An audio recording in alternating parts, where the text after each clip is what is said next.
గత భాగంలో మణిద్వీప వర్ణన చూశాం కదా.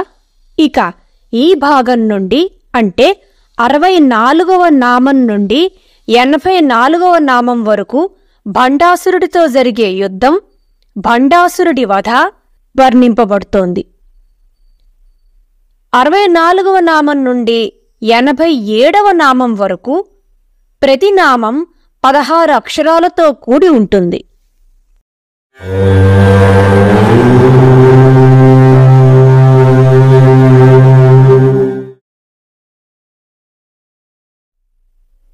శ్రీ లలితా సహస్రనామంలోని 64వ నామమైన దేవర్షిగణ సంఘాత స్తూయ మానాత్మ వైభవ అంటే ఏమిటో చూద్దాం. దేవగణములు ఋషిగణములు కలిసి స్తుతిస్తున్నట్టి తన ఆత్మవైభవం కలది అమ్మవారు అని అర్థం. సంఘాత అంటే సమూహము అని అర్థం. అమ్మవారి పట్టాభిషేకం జరిగిన తర్వాత దేవతలు ఋషులు కలిసి అమ్మవారి వ్యాపక ధర్మవైభవాన్ని వర్ణిస్తున్నారు అని ఈ నామం తెలియజేస్తోంది. సంఘాతానికి మరో అర్థం ఉంది, అదే నరకం. అట్టి నరకం నుండి తమని తప్పించమని అమ్మవారిని దేవతలు ఋషులు ప్రార్థిస్తున్నారుట. ఘాతము అంటే సంహరించుట. భండాసురుడిని సంహరించమని దేవర్షిగణములు అమ్మవారిని స్తుతిస్తున్నారుట. బ్రహ్మాండ పురాణం ప్రకారం అమ్మవారి పట్టాభిషేకం అనంతరం బ్రహ్మాది దేవతలు వశిష్ఠాది ఋషులు అమ్మవారిని సర్వోత్కృష్టమై ఉండమని కీర్తిస్తారు. అప్పుడు అమ్మవారు సంతసించి వారికి ఏ వరం కావాలో కోరుకోమనగా వారు, ఓ తల్లి, మమ్మల్ని భండాసురుడు అనే అసురుడు పీడిస్తున్నాడు, దయతో మమ్మల్ని రక్షింపుడు అని ప్రార్థించారు. నారదుడు కూడా, ఓ జగన్మాత, భండు 3 లోకాలని బాధిస్తున్నాడు, అతడిని నీవు ఒక్కదానివే సంహరించగలవు అని చెప్పాడు. అగ్నిపురాణం ప్రకారం 9 రకాల గణదేవతలు మనకు ఉన్నారు.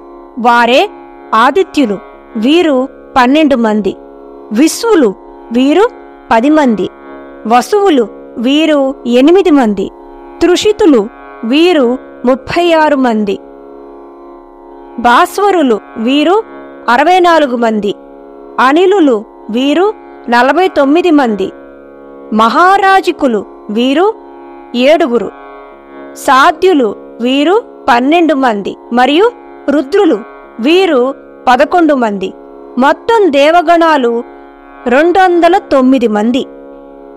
రుద్రయామళం ప్రకారం అమ్మవారు అనేక కోటి దిక్పాలకుల చేతను, కోట్ల కొలది సూర్య చంద్రుల చేతను మరియు వసువుల చేతను స్తుతింపబడతారు.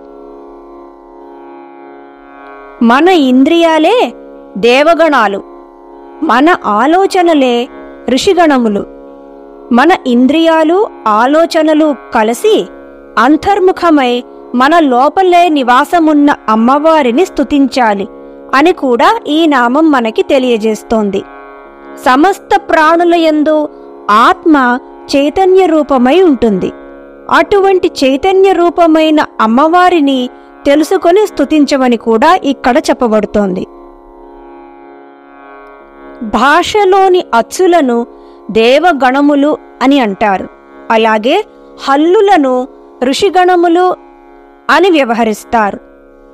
సంఘాతములు అంటే సంయుక్తాక్షరాలు. ఇవన్నీ కలిసి అమ్మవారిని స్తుతిస్తున్నాయిట. వచ్చే భాగంలో భండాసురుడితో జరిగే యుద్ధ సన్నాహాల గురించి తెలుసుకుందాం. చూశారు కదండి ఈరోజు వీడియో. ఈ వీడియో మీద మీ అభిప్రాయాన్ని కామెంట్ల రూపంలో తెలియజేయండి. మీకు ఈ వీడియో నచ్చినట్లయితే లైక్ చేయండి. మరింత మందితో ఈ సమాచారాన్ని పంచుకోవాలనుకుంటే షేర్ చేయండి. అలాగే మొదటిసారి మా వీడియోని ఎవరైనా చూస్తున్నట్లయితే సబ్స్క్రైబ్ చేయడం మర్చిపోకండి. మళ్ళీ వచ్చే వీడియోలో కలుద్దాం. అంతవరకు మీ వద్ద సెలవు తీసుకుంటోంది మీ మానస.